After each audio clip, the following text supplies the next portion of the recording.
Nama Om Vishnu Padaya Krishna Preshtaya Bhutale Srimate Bhakti Vedanta Swaminiti Namani Namaste Saraswati Deve Gauravani Pracharane Nirvishesha Shunyavadi Paschatya Deshatarane Trinadapi Sunichena Tarod Iva Sahishnuna Amanina Manadena Kirtaniya Sadahari Hare Nama Hare Namaiva Kevalam Kalau Nastyeva Gatir Anyata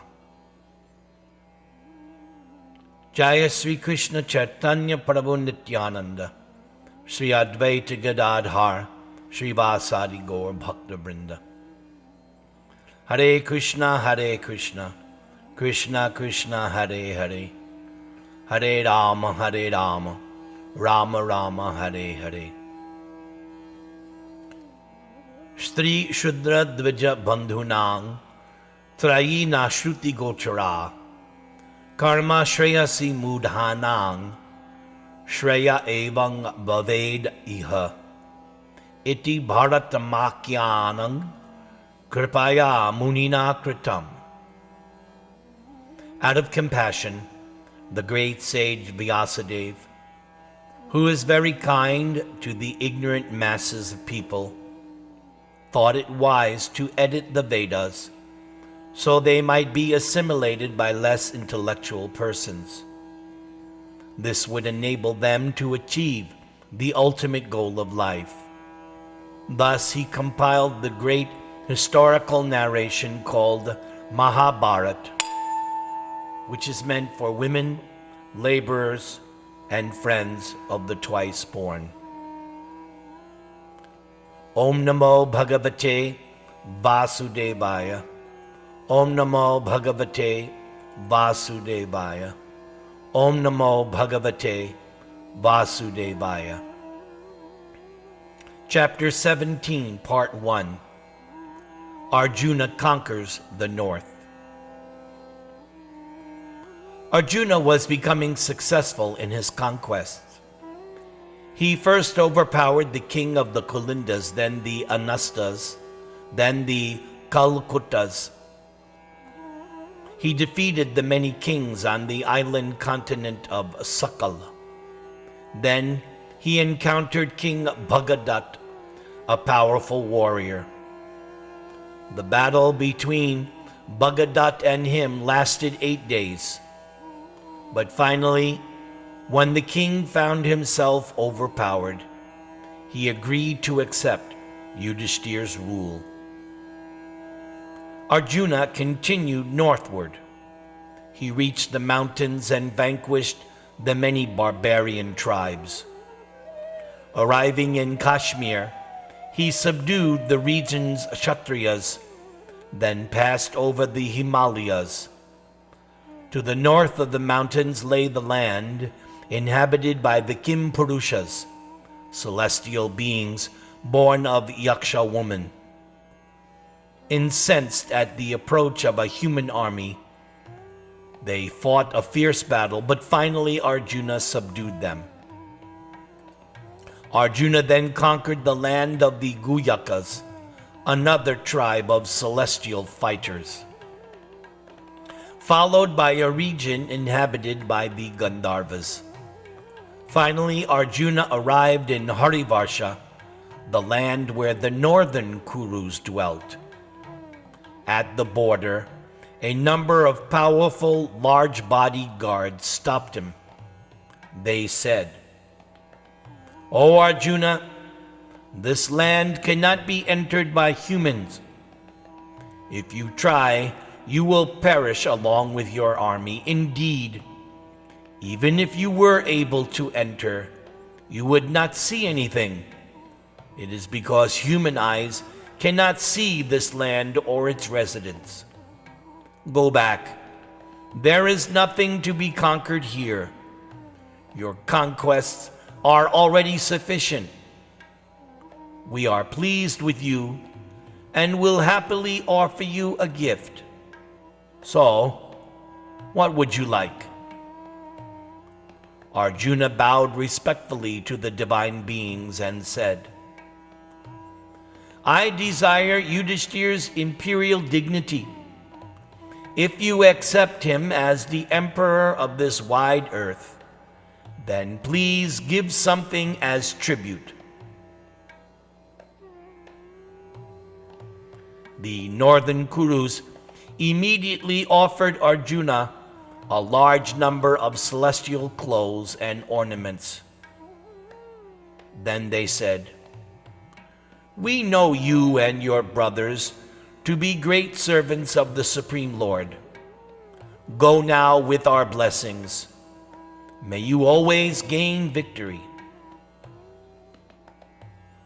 Taking all the wealth he had won, Arjuna returned to Indraprastha and reported his success to his brother Yudhishthir.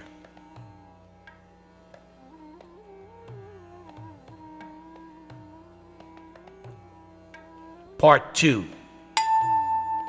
Bhima conquers the East.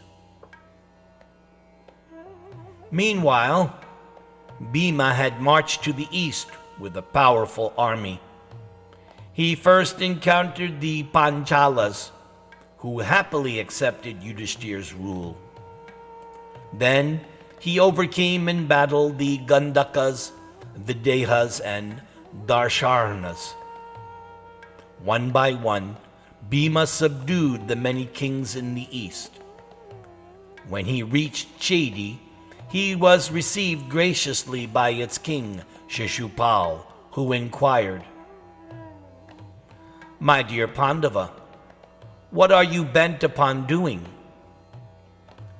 Bhima told him about the Räjasooya, and Shishupal smiled. He agreed to attend and offer tribute to Yudhishthir. Although he had an old enmity with Krishna, he respected the Pandavas as righteous and powerful rulers. The king offered Bhima his hospitality for some days. Then Bhima continued on his way. Bhima then overpowered the kingdoms of Kumar, Koshala, and Ayodhya. He reached the wetlands at the foot of the Himalayas and subjugated all the kings in that area. Moving on from there, Bhima encountered the mighty races of the Matsyas and the Mallavas. Such noble Kshatriyas had never known defeat, and out of pride in their strength and reputation, they felt obliged to resist Bhima's request. Although they bore the Pandavas no enemy, eventually, however, Bhima vanquished them in battle. Either by diplomacy or force, Bhima subjugated dozens of kings.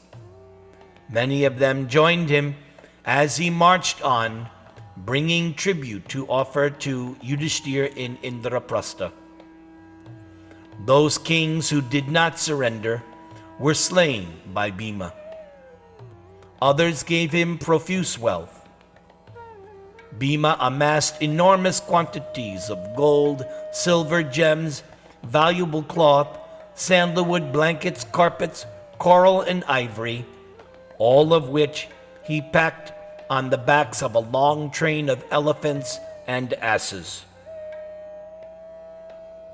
Bhima even subjugated the powerful Karna, ruler of Anga, as well as all the other kings in that region who were loyal to him.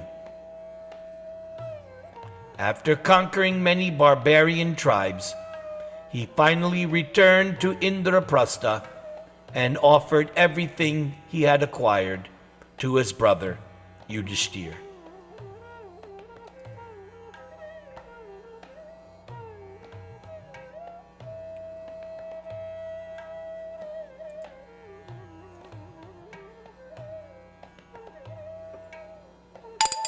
Part 3.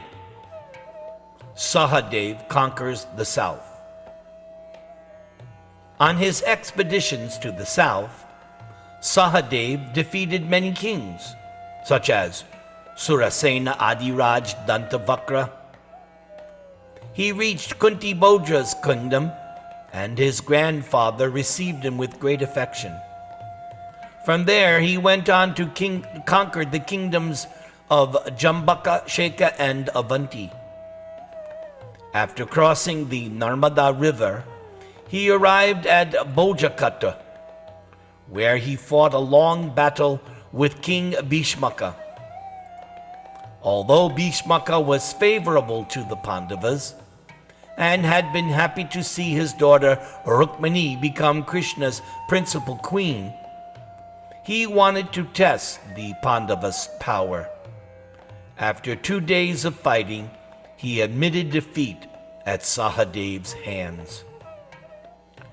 Like his other brothers, Sahadev subdued numerous kingdoms both by diplomacy and by force. When he came to Mahishmati, he encountered King Nila, who was a friend of the fire god Agni. As Sahadev stood in battle against the king, it appeared as if Sahadev and his entire army were on fire. Flames sprang from the earth and surrounded them on all sides.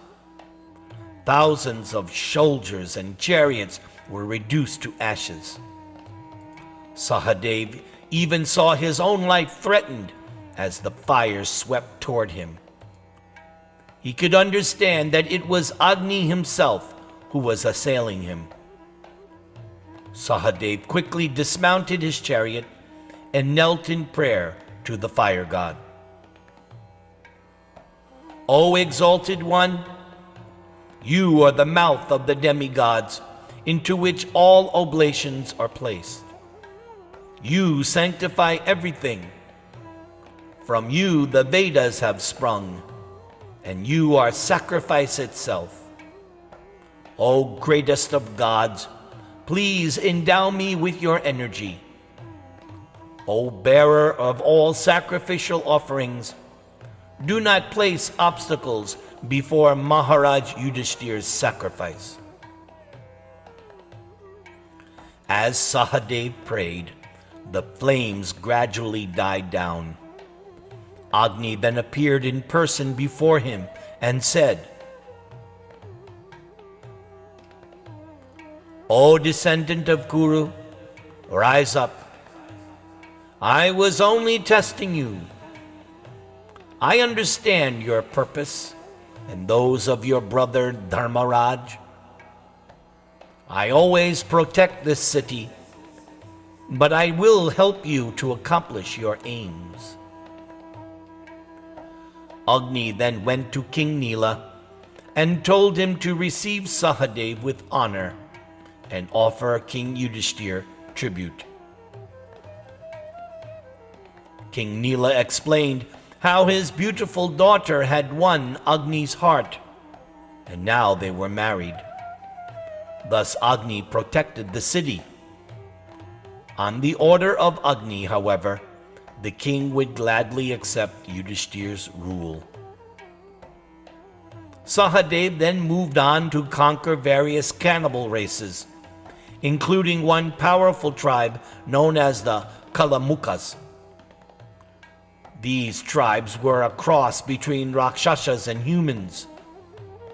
He also fought a long battle with the Vanaras at Kishkindya, headed by Mainda and Dvivida. Finally, they agreed to accept Yudhishthir's righteous rule.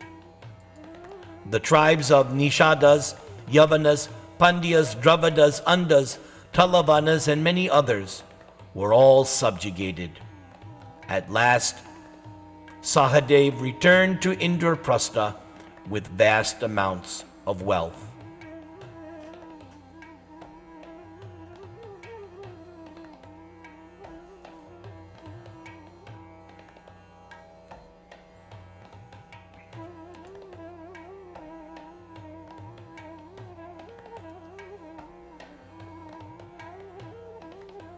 Part 4. Nakula conquers the West. Nakula conquered the hilly countries, followed by the deserts. The Mayurakas, Shivis, Trigartas, Angvashtas, and Karnatas were all subdued. He reached Madras, where his uncle Shalya received him affectionately and gave him great wealth for the sacrifice. Then Nakula went to conquer the Malecha and Yavana tribes on the west coast. Having fully established Yudhishthir's supremacy in that direction, he too returned to Indraprastha.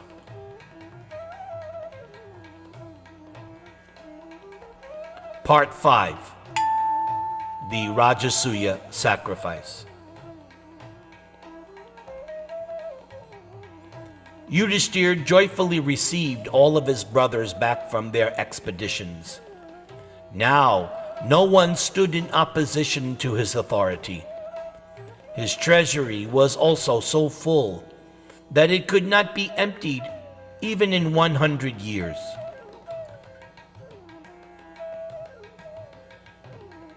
It was almost time for the Räjasooya.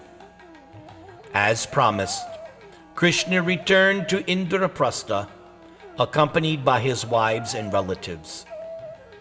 The great Yadu and Vrishni army also arrived with him. And as they entered the city, they filled it with the rattle of chariot wheels and the blast of conchels.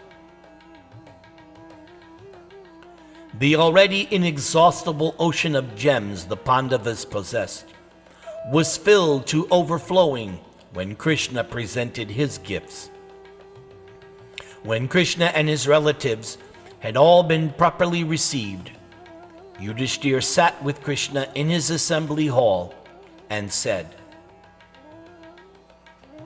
"O Krishna, it is for you alone that this vast earth has been brought under my sway. O Krishna, indeed only by your grace has this all been possible.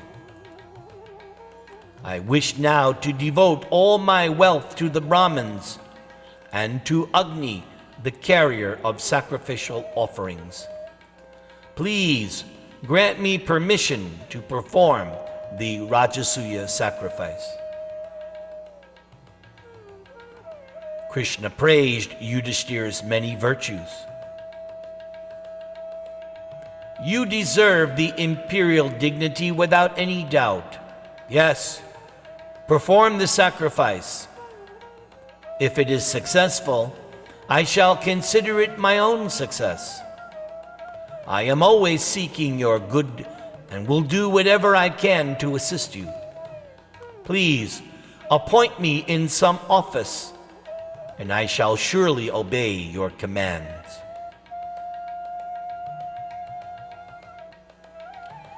Yudhishthir asked Vyasadeva to take charge of the sacrifice.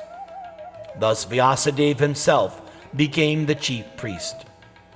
Then he appointed rishis such as Yagyavalkya, Soshama, Paila, and Daumya as his assistants.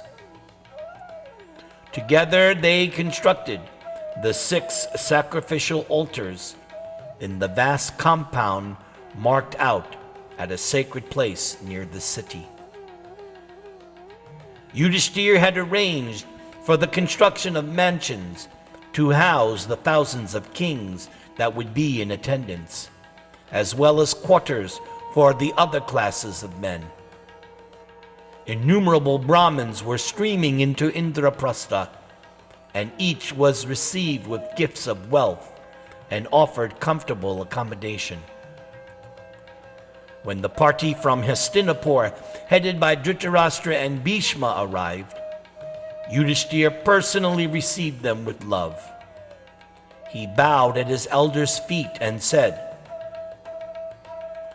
"All my wealth and all my dominions are yours. Please command me as you desire." Bhishma, Drona, and Kripa lifted Yudhishthir up from his obeisances and embraced him.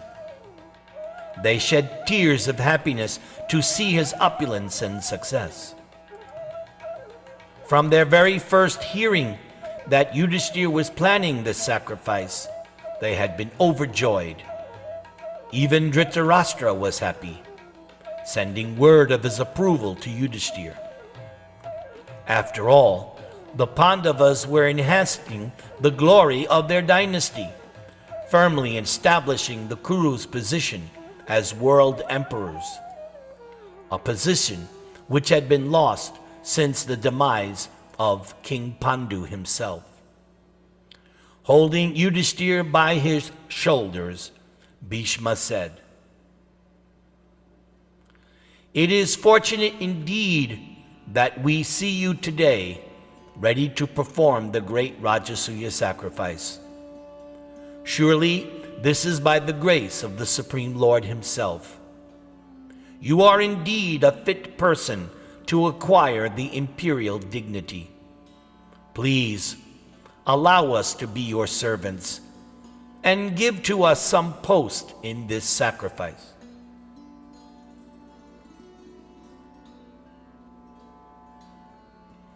After consulting with Vyasadeva, Yudhishthira asked Bhishma and Drona to oversee the organization of the sacrifice. Dushashan was put in charge of food distribution, while Ashvatthama was solicited to look after the Brahmanas. Duryodhana was appointed to receive all the gifts that were brought for Yudhishthira, and Vidura became the master of the treasury. Krishna, with a desire to gain their blessings, personally undertook the task of washing the feet of all the Brahmanas as they arrived. The sacrificial arena was soon crowded with effulgent rishis chanting hymns from the Samaveda. Among the sages assisting the sacrifice were Bharadvaj, Gautama, Asita, Vasishta, Vishvamitra, Parashuram, Kashyapa, and many others who had descended from the higher regions of the universe. The celestials, seated upon their shining chariots, came in person as the offerings of ghee were poured into the fires with utensils made entirely of gold. Before everyone's eyes, the demigods, headed by Lord Brahma, Shiva, and Indra, took their places in the arena.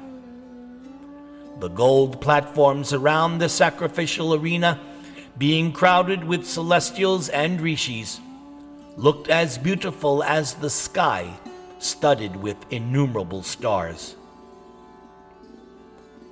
Narada Rishi attended the sacrifice, and he gazed in wonder at all the personalities in attendance. Amid the thousands of kings, he saw Krishna shining like the brilliant sun. Narada marveled at how the original Supreme Person was present on earth in human form. The Rishi knew that Krishna must be working out some divine plan.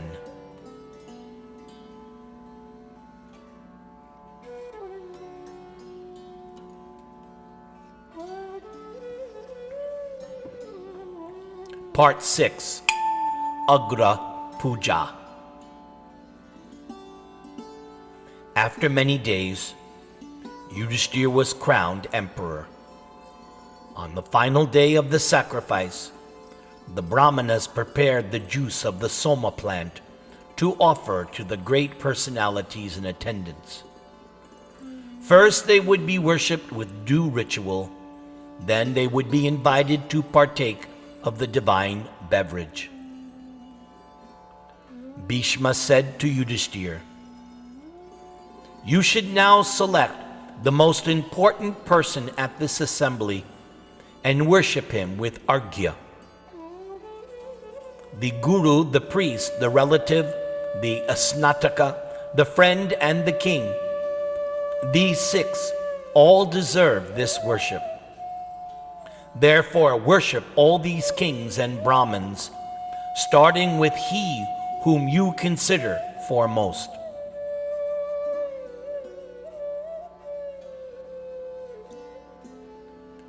Yudhishthira then asked his counselors who they felt was fit to receive the worship. There was some uncertainty. Some suggested Lord Brahma. Others said Lord Shiva. Others said Vyasadeva. Yudhishthira then asked Bhishma, "O Kuru chief, who do you consider to be the best of all those present here today? Who should receive the first worship, this Agra Puja?" Bhishma then replied, "As the sun shines among all luminous objects, so does Krishna shine among all kings. Krishna is without doubt the most worthy of the first offering."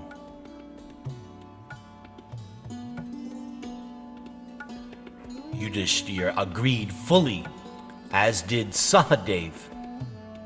Upon Bhishma's command, Sahadev stood up and announced to the assembly,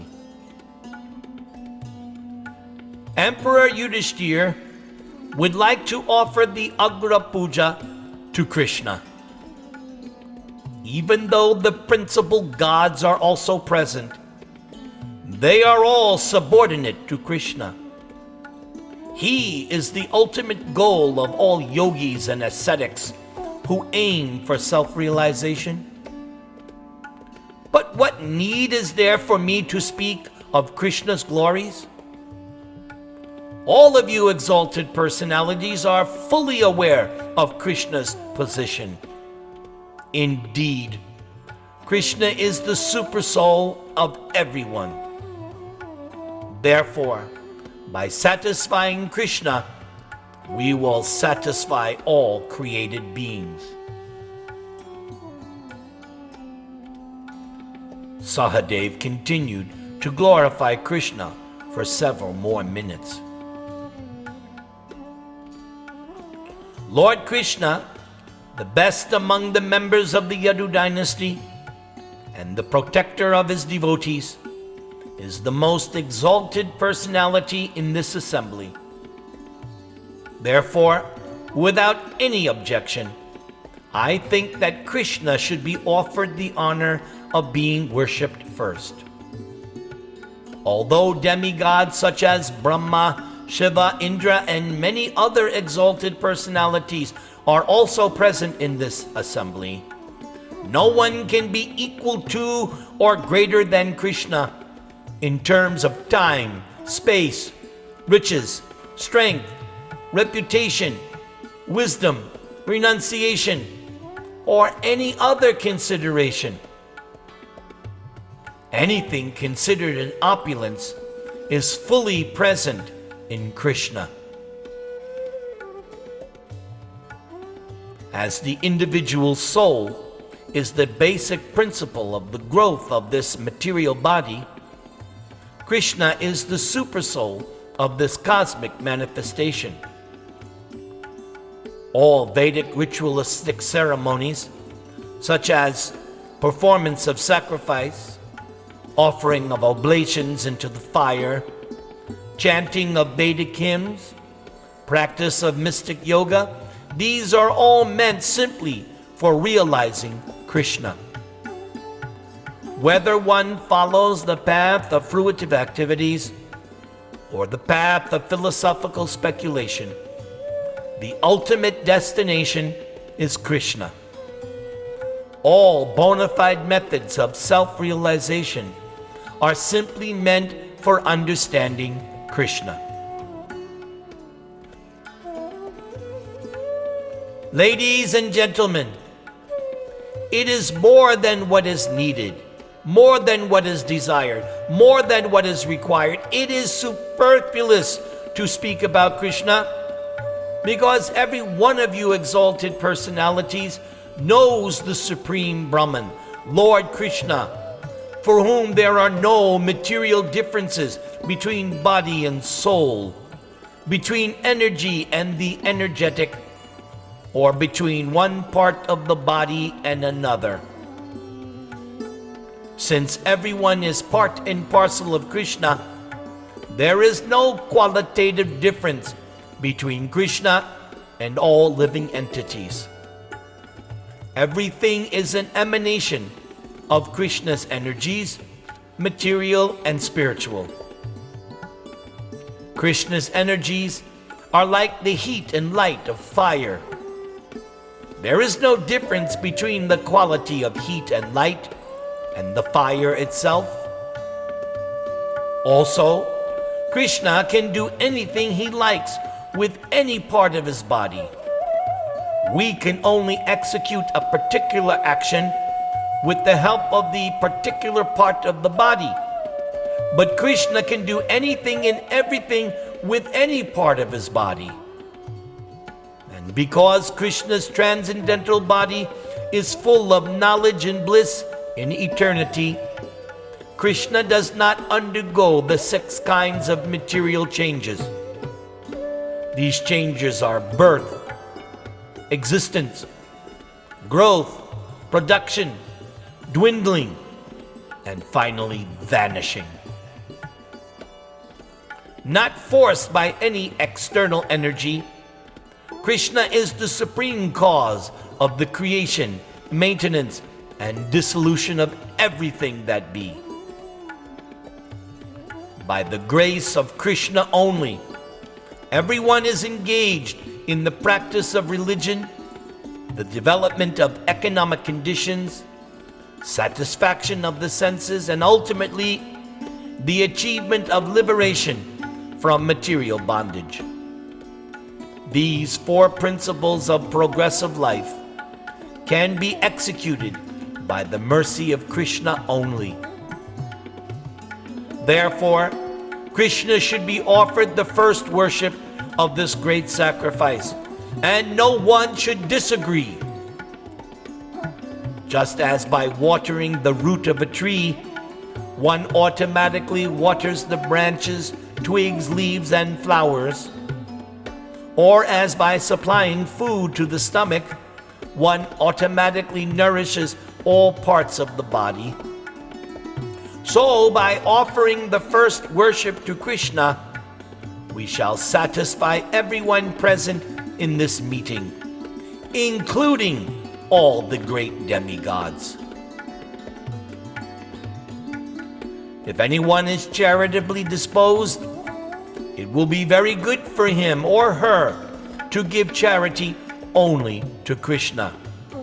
For Krishna is the supersoul of everyone, regardless of one's particular body or individual personality. Krishna is present as the supersoul in every living being. And if we can satisfy Krishna, then every living being will automatically be satisfied.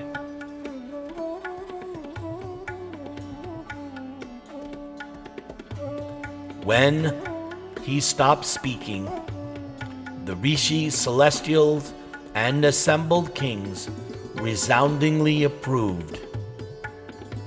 Seeing his decision confirmed by the Brahmins and demigods, Yudhishthira began to worship Krishna with tears in his eyes. Showers of flowers fell from the sky as Yudhishthira offered Krishna the Arghya and Somaras. Everyone cheered and stood in respect as Krishna was worshipped.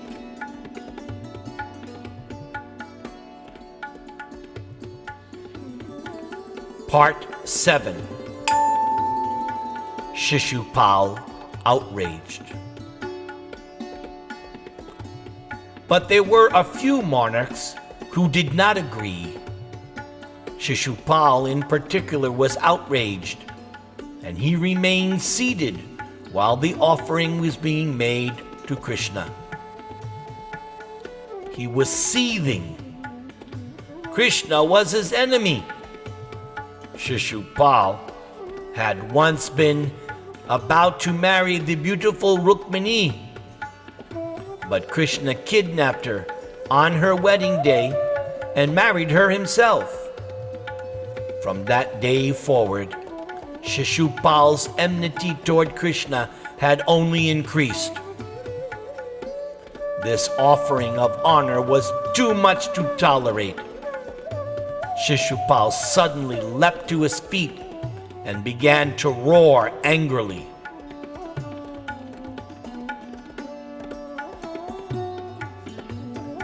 Surely destiny is supreme.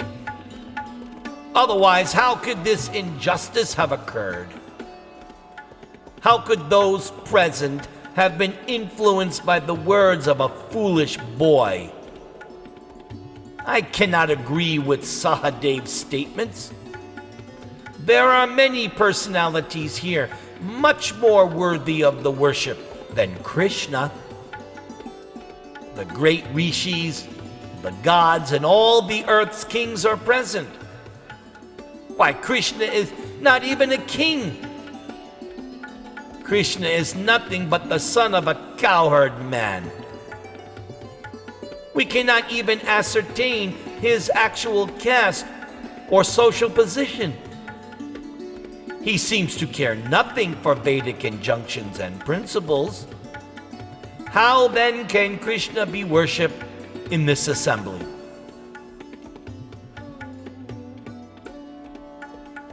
Shishupal frowned. His coppery eyes challenged those in the assembly.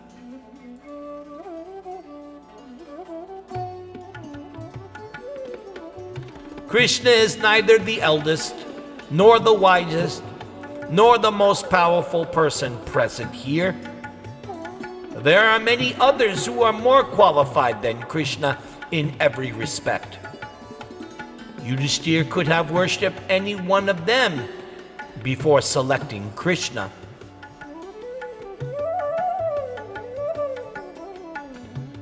Placing his hand on the long sword hanging from his belt, Shishupal, the king of Chedi, furiously concluded,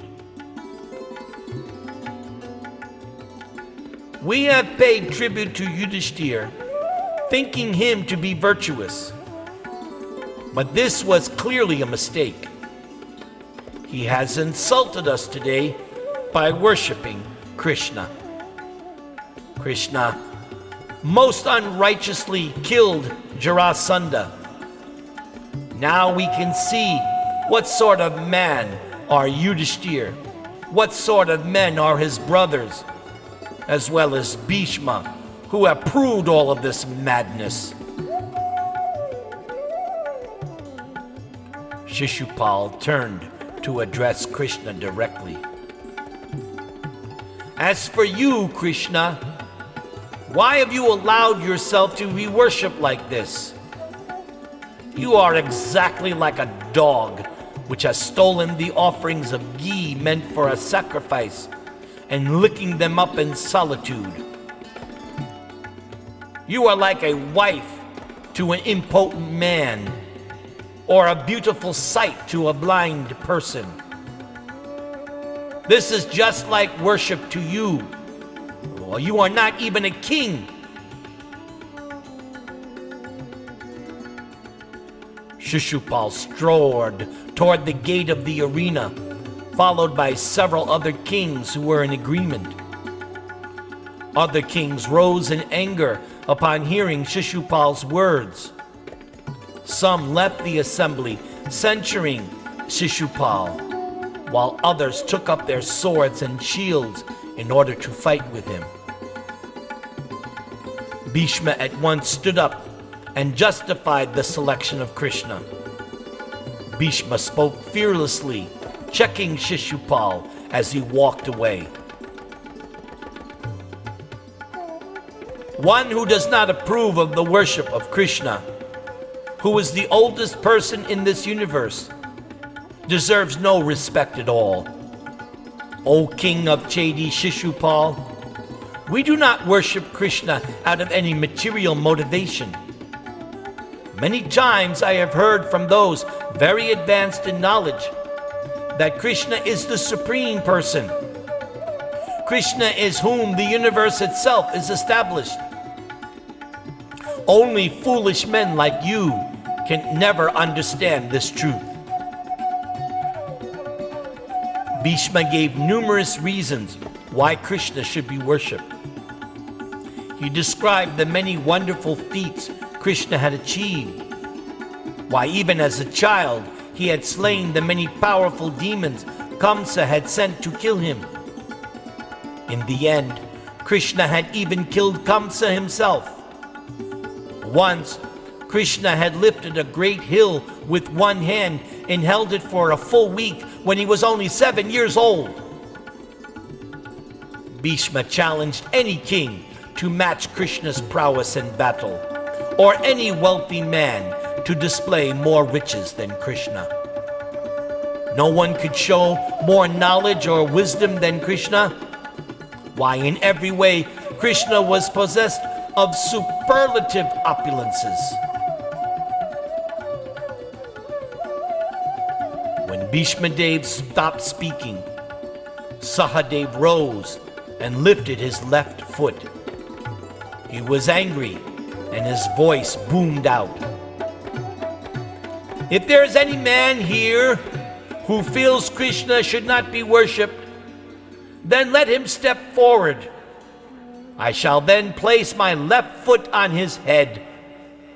Who will give me a reply? As Sahadev spoke, the sky reverberated with voices crying, "Excellent! Well spoken!" Showers of flowers fell on Sahadev's head. Narada then spoke. Those men who will not worship Krishna should be considered dead even while breathing. They should not even be gazed upon. Shishupal became even more angry. He turned toward his supporters and shouted, "Here I am ready to lead you. What needs to be considered? Let us now stand in battle against the Yadus and the Pandavas." Many kings had been agitated by Shishupal's speech. They gathered now around the Shishupal. Weapons clashed as they were drawn, and armor clanked as was donned. Shishupal continued to stir his supporters. Let us act quickly so that this sacrifice not be concluded successfully. Everyone should know that we did not agree to Krishna being worshipped first.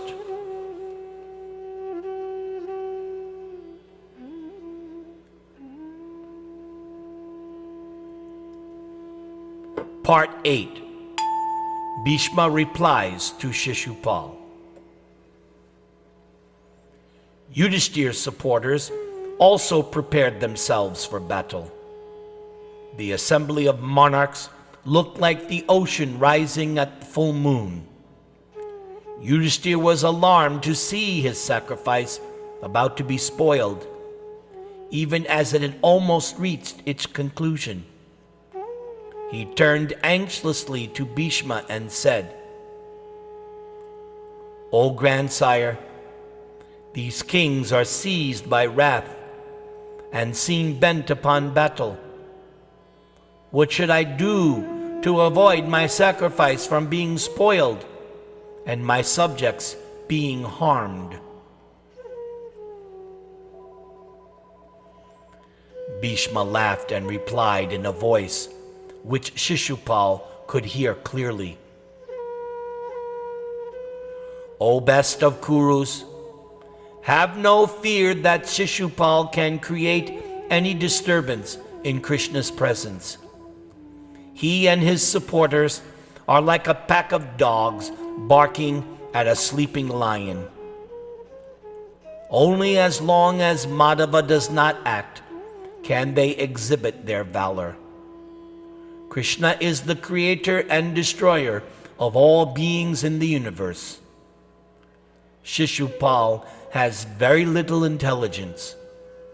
He will surely take all these kings with him to the abode of death. It seems that Krishna now desires to take back to himself the power he gave Shishupal. This is why Shadi's king's intelligence has become so perverse.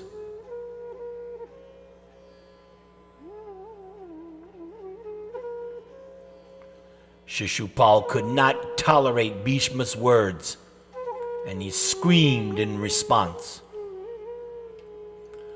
"O most infamous wretch of your race, are you not afraid to speak such words in front of all these kings? With you as their leaders, the Kurus are like blind men being led by another blind man. You have simply given us pain by describing the deeds of the powerless cowherd man, Krishna. Arrogant and foolish as you are, it is a wonder that your tongue does not split into 100 parts." Shishupal railed on, insulting both Bhishma and Krishna. In his opinion, the so-called wonderful deeds Bhishma had described were nothing. Why, anyone could have done them. What was so amazing about lifting a small hill for a few days or killing a few inferior demons?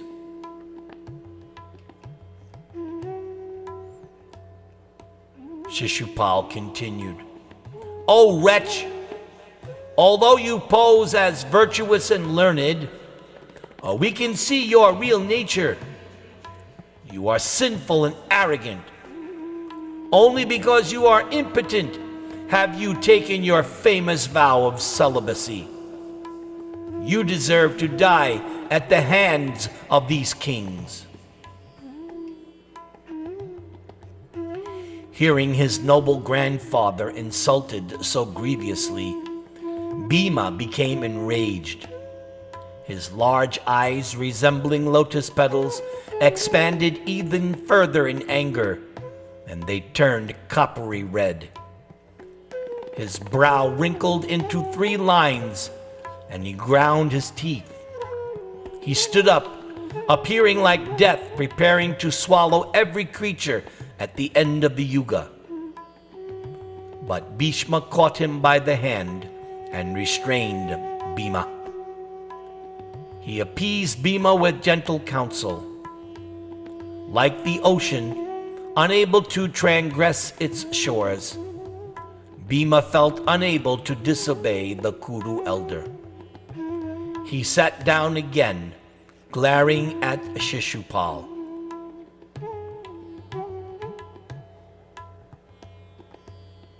Shishupal laughed. "Release him, Bhishma.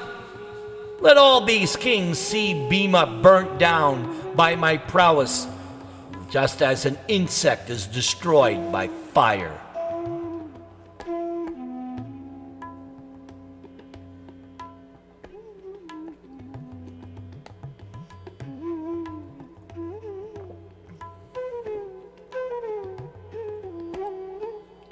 Part 9.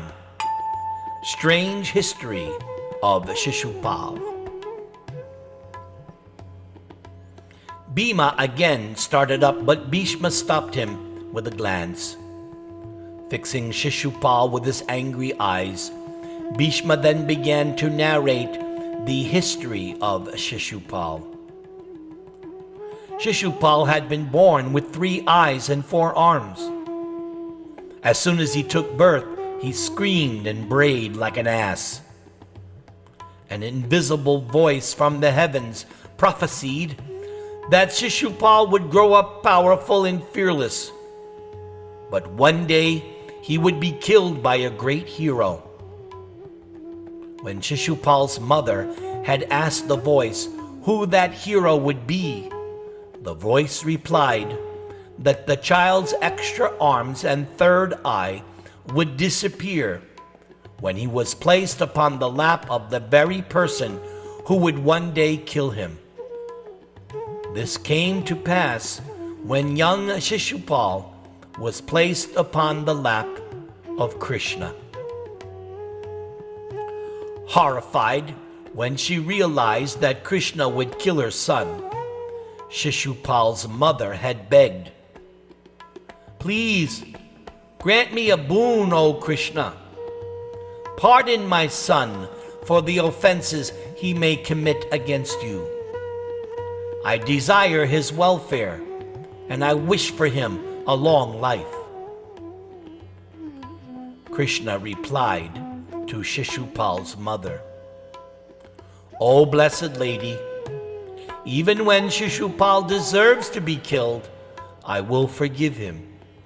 Indeed, I shall tolerate 100 offenses from him."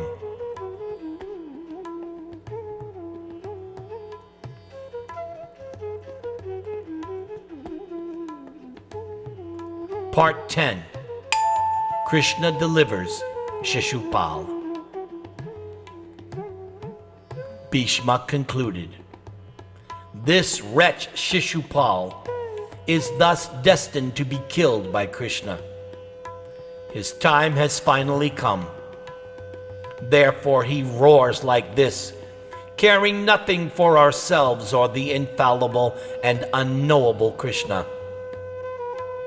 A man on the verge of death loses his senses and will say anything." Shishupal again attacked Bhishma, delivering another harsh speech.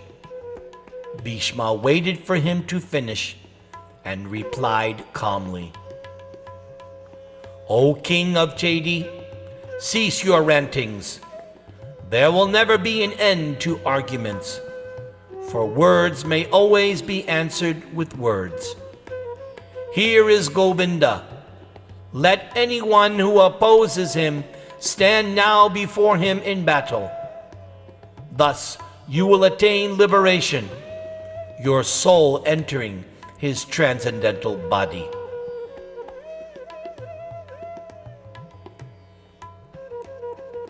Shishupal roared like an enraged lion. Then Krishna spoke so that everyone could hear. "This cruel-hearted man is my aunt's son, yet he always wishes me and my relatives ill. Once, when I was away from Dwaraka, he came and set fire to my city. He killed many citizens and took away many more in chains. This wretch even stole the saintly Akrura's wife. On another occasion, cunningly disguising himself, he ravished the princess of Vishal, who was the intended bride of the Kurusha king. Obviously desiring a speedy death, he even tried to possess the chaste Rukmini. I have tolerated these and numerous other insults at his hands, and only because I made that promise to my aunt, I did not retaliate. I promised to bear only 100 insults. That number has now become full. I shall therefore slay Shishupal right now in your presence." Having heard Krishna's words, the kings reproached Shishupal, but he merely laughed and said, "O Krishna, how do you speak of Rukmini, who was intended for me, but whom you stole by slyness and deceit? You cannot call yourself a man. Do whatever you will, whether you are angry or friendly. What harm can you do me?" As Shishupal spoke, Krishna thought of his discus weapon, the Sudarshan Chakra. It immediately appeared in his hand, and Krishna raised it above his head. Releasing the chakra, Krishna said, "I have kept my promise to my aunt. Shishupal's offenses have now exceeded the specific number, and now I will kill him." The chakra left Krishna's hand and streaked toward Shishupal, even while he continued his verbal tirade. The king tried desperately to draw his sword to fend off the chakra, but the powerful disc weapon was too swift. It caught him on the neck and immediately severed his head from his body. The mighty king fell like a cliff struck by a thunderbolt. As he dropped to the ground, a fearful effulgence was seen to leave his body like a comet and enter into Krishna. Rain fell from a cloudless, thundering sky, and the earth trembled. No one spoke. Shishupal's supporters were angry, but dared to say nothing. The rishis, however, were pleased by Krishna's act and praised him for it. Gradually, the assembly became peaceful once again. Yudhishthir ordered his brothers to perform Shishupal's funeral ceremony without delay. He then installed Shishupal's son as king of Chedi, and the last ceremonies were performed to complete the Räjasooya sacrifice. Along with Draupadi, Yudhishthir took the final ritualistic bath in the sacred Yamuna, and the sacrifice was over.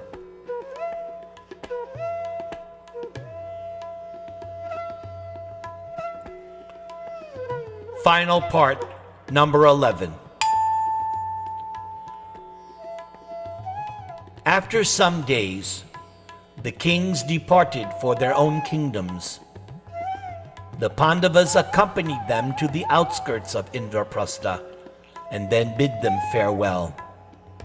Yudhishthir begged Krishna to stay longer, and Krishna consented, although Krishna sent his party back to Dwaraka while he and his queens remained behind. During his stay in Indraprastha, Krishna was personally served by Draupadi, and Krishna developed much affection for the Pandava queen. One day, when she had served him some fruits, he began cutting them with a knife. Suddenly, the knife slipped and he nicked his finger. Blood flowed from the cut, and seeing this, Draupadi immediately tore a piece from her fine sari and handed it to him to bandage his finger. Taking the cloth, Krishna smiled and said, "O gentle lady, I will surely repay this gift of your sari." Draupadi looked down modestly and thanked Krishna, who wrapped his finger with the strip of silk. He then stood up and left the room.